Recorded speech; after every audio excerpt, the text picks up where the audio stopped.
અમરેલી જિલ્લાના છેવાડાના તાલુકા એવા વડિયા કોકાવાવમાંથી નર્મદાના પાણીની પાઇપલાઇન ભેસાણ તરફ જાય છે તેની કામગીરી હાલ ચાલુ કરવામાં આવી છે।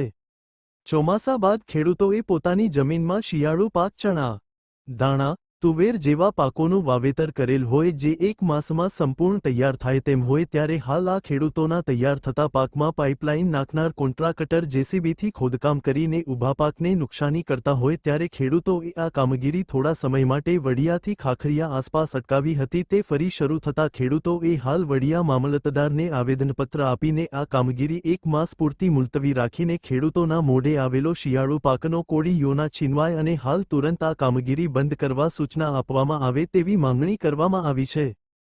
અમરેલી જિલ્લાના વડિયા કુકાવ તાલુકાના વડિયા ગામની અંદર વડિયા મામલતદાર ઓફિસ પાસે આજ મેજિસ્ટ્રેટ સાહેબ પાસે વડિયા ગામના ખેડૂતો પોતાની અરજી અને વિનંતી લઈને આવ્યા છે અને મામલતદાર સાહેબ પાસે પોતાની રજૂઆત કરી છે।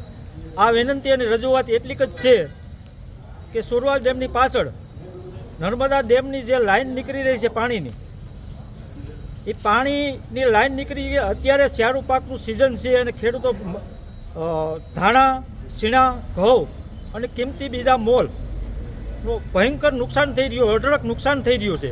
તો ખેડૂતની વિનંતી એટલી છે કે 2 મહિના પછી અમારો પાક લેવાઈ જાય પછી તમારી નર્મદાની લાઈનનું કામ ચાલુ કરો।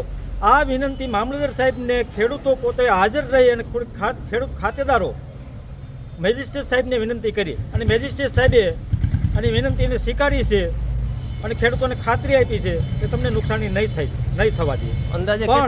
અંદાજે કેટલી જમીનમાં હાલ પાક ઉભો છે?